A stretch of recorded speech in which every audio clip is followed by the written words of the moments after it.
무엇일까? 전남 진도에서 양식업에 종사하는 정용훈 씨는 지난 2011년 양식장을 조성하기 위해 갯벌을 파내다 땅속에서 둔탁한 충돌을 느꼈습니다.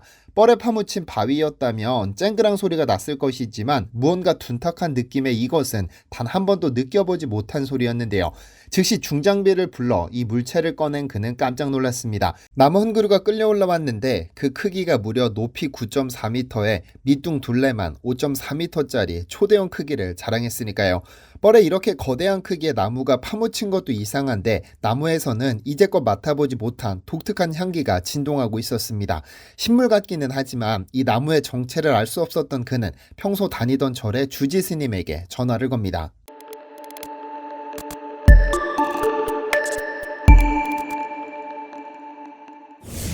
안녕하세요. 디스멘터리입니다.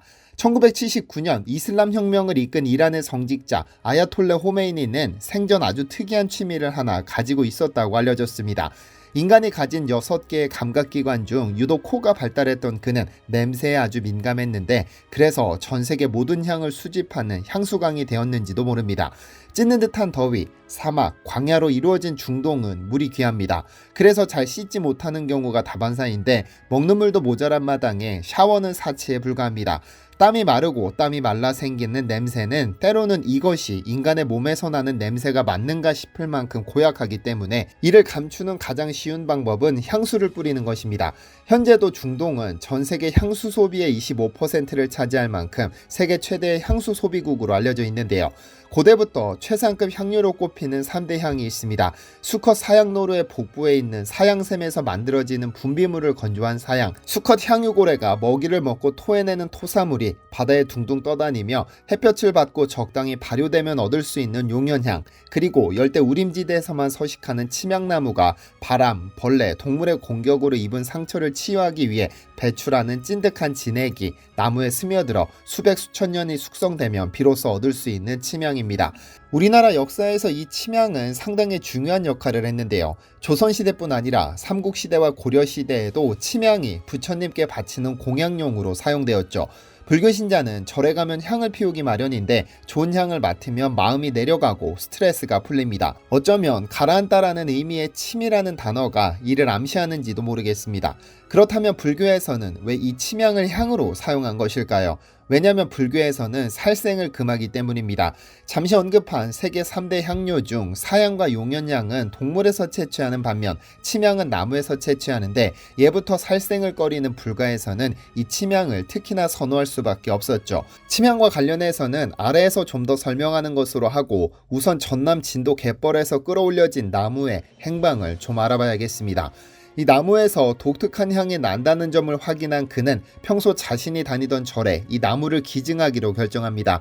그는 먹고 살기 어려워도 불공을 열심히 들이던 어머니의 모습이 늘 각인되어 이를 불상으로 조성해달라며 자신이 다니던 전남 고금도의 수요사에 기증했죠. 당시 이를 기증받은 수요사는 이 나무에 처리를 두고 깊은 고심에 빠졌습니다. 이를 원형을 그대로 살려 불탑으로 만들 것인지 아니면 이를 깎아 불상으로 조성할 것인지를 고민했죠. 결국 기증자 정용훈 씨와 상의한 끝에 미륵불을 만들기로 결정하고 무려 6년의 시간을 자연건조시켰는데 그 과정에서 놀라운 사실이 밝혀집니다. 수요사는 나주의 한 연구소와 대전의 한 연구소를 통해 각각 수종과 탄소 동위원소 측정을 의뢰한 결과 이 나무는 제주도와 남해안 지방에서 자라는 농나무이며 이 나무가 묻힐 당시 수령이 200년 정도 된 것으로 측정됐습니다. 즉 서기 300년대 후반쯤 이 나무를 묻었으니 땅에 묻힌 지 무려 1700년이 훌쩍 넘는 것이죠. 그러니까 1700년 전 백제 시대에 우리 조상이 묻은 농나무가 갯벌에서 불쑥 솟아올랐고 6년간의 자연건조를 시작한 겁니다. 어쨌든 기나긴 시간을 기다린 후 이를 미륵불로 만들기 위해 중요 무형문화재 제108호 목조각장 모가 박찬수 선생에게 의뢰해 미륵불로 조각하기 시작했고 2017년 1월 13일 아미타불을 6월 20일 미륵불과 약사 열애불을 완성시켰습니다. 다시 말하면 1700년간 바닷가 뻘에 묻혔다가 세상에 나온 침향나무로 불상 3구를 조성하고 이를 모셔놓은 절이 전남 고금도의 수요사입니다. 1700년간 뻘에 묻힌 침향나무로 불상을 조성한 사례는 아마 수요사가 세계 최초일 겁니다. 그래서 고금도의 수요사에 가면 법당에서 가슴 깊은 곳을 찌르는 침향이 은은하게 퍼져 방문하는 이들의 마음을 평안하게 해준다고 하는데요. 그렇다면 도대체 왜 1700년 전에 녹나무를 갯벌에 묻었던 것일까요? 삼국시대부터 한반도에 살던 우리 조상들은 매양의식이라는 민간 불교의식이 존재했습니다. 매양의식이란 강물과 바닷물이 만나는 갯벌에 참나무나 향나무 또는 녹나무를 묻어두는 의식을 말하는데, 즉 묻을매, 향기향을 써서 향을 묻어두는 의식입니다.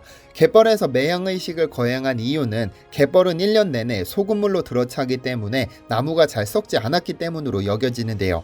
이렇게 나무를 갯벌에 묻어두고 그 위에 매양비를 세워 기록을 남겼는데, 당시 조상들은 갯벌 속에 묻힌 나무가 향을 머금고 침향나무가 되면 용이 솟아오르듯 스스로 불쑥 솟아오른다고 믿었습니다. 진도 앞바다에서는 썰물 때 언제 묻었는지도 모르는 나무 덩어리가 솟아오르곤 했는데, 사람들은 이를 칼로 잘라 제사 때 향으로 쓰기도 하고 여름에는 모기향으로 사용하기도 했다고 알려졌죠. 아래에서 왜 갯벌에 나무를 묻을 수밖에 없었는지 자세히 설명하겠지만, 불교 문화에서 향은 모든 의례의 시작이며 가장 소중한 의식으로 여겨왔습니다. 그중 침향목을 태우면 그윽한 향기뿐 아니라 뛰어난 약효를 가져 보석보다 더 귀하게 여겨왔습니다.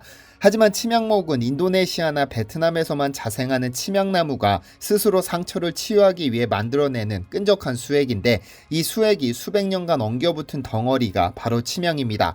다른 나무에서도 이 수액이 생기기는 하지만 침향나무의 수지 함량이 월등히 높았죠. 다만 우리나라에서는 이 침향나무를 구할 수 없어 수입해야 했는데, 신라시대에는 이를 사치품으로 여겨 수입을 금지시켰을 정도였습니다.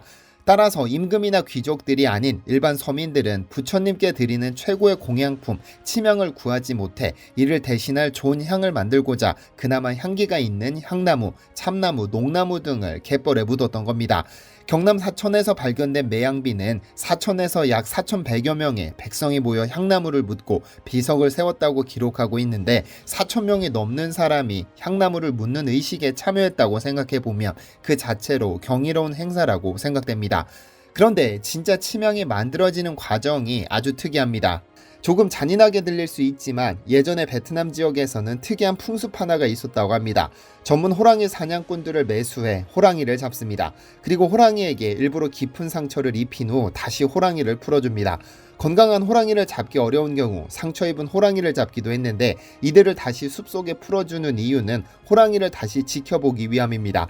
왜냐하면 호랑이는 깊은 상처를 입으면 터벅터벅 깊은 산속을 헤매다 한 나무를 찾아가기 때문이죠. 나무에 다가간 호랑이는 자신의 상처가 덧날 정도로 몸을 비벼댄 후 가만히 엎드려 상처가 치유될 때까지 기다립니다. 호랑이가 상처를 치유하기 위해 스스로 찾아가는 나무가 바로 침향나무입니다. 현재 베트남뿐 아니라 전 세계 어디에서도 있어서는 안 될 문화지만, 호랑이가 상처를 치유하기 위해 찾아가는 침향나무에는 자연 치유의 비밀이 있습니다. 왜냐하면 이 침향나무는 독특한 수액을 뿜어내는데, 이 수액이 바로 침향나무 스스로 만들어내는 상처 치유제이기 때문입니다. 자연에 완전히 노출된 나무는 곤충, 바람, 동물에 의해 상처가 생기기 마련인데, 침향나무는 상처를 입으면 즉시 수액을 만들어냅니다. 그리고 수분기를 머금은 수액은 배출됐다가 다시 침향나무로 스며드는데, 이 과정이 수백 수천 년간 이어지면 비로소 최고의 향과 최고의 치유력을 가진 침향이 만들어집니다. 한자어 침에서도 알 수 있듯이 가라앉을 만큼 충분히 숙성되어야 비로소 고귀한 향과 치유력을 가진 약재, 침향이 됩니다. 물론 물에 뜨는 침향도 있는데 이는 황숙향이라고 부르며, 이 황숙향은 수액이 스며든 부분보다 목질 부분의 함량이 높을 때 만들어집니다.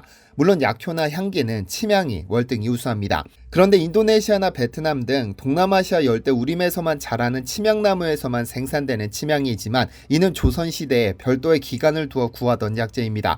임금의 모든 것을 기록한 조선왕조 실록에만 침향과 관련된 기록이 수십 차례 등장하기도 하죠. 조선시대 부산에는 동래부사라는 기관이 있었는데, 이 기관의 주요 임무가 바로 침향을 구입하는 것이었습니다. 당시 일본 상인들이 부산에서 베트남산 침향을 몰래 가져와 팔았는데, 동래부사는 일본 상인들로부터 최고급 침향을 구입해 한양으로 올려보내는 일을 주요 업무로 삼았습니다. 왕과 왕비를 포함한 최상류층이 사용했는데, 워낙에 고가인데다 동남아시아에서만 생산되다 보니 일반 서민들은 꿈도 꾸지 못하는 귀한 약재료였죠.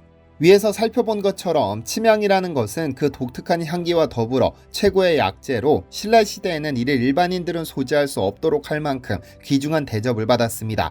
중국의 본초 강목, 허준의 동의보감 등에 이르기까지 다양한 문헌이 그 약효를 기록하는 등 향료 중 유일하게 약효와 향기를 모두 가진 독보적인 존재입니다. 다만 워낙에 희소성이 높아 이름조차 들어보지 못한 이들이 많은데요. 저 역시 몇 년 전 베트남 하롱베이를 여행했을 때 가이드를 따라 치명을 처음 접했는데 그 독특하고 깊은 향에 깊이 매료된 적이 있습니다. 물론 지름신이 내려와 치명환 등 치명 제품을 잔뜩 구매하기는 했지만 뱃속 깊은 곳에서 올라오던 독특한 그 향을 아직도 그리워하고 있습니다. 다만 일반인들에게 워낙에 제한적이었던 이 침향을 만들기 위한 우리 조상들의 노력이 고스란히 담긴 삼존불이 전남 고금도 수요사에 조성되어 있다고 하니 그 법당에서 침향의 깊은 향을 느껴보는 것은 어떨까요? 디시멘터리에서는 여러분의 제보를 기다립니다. 제 채널에서 다뤘으면 좋겠는 뉴스 또는 널리 알려졌으면 하는 영상은 디시멘터리 네이버.com으로 보내주시면 소중히 제작하겠습니다. 시청해주셔서 감사합니다.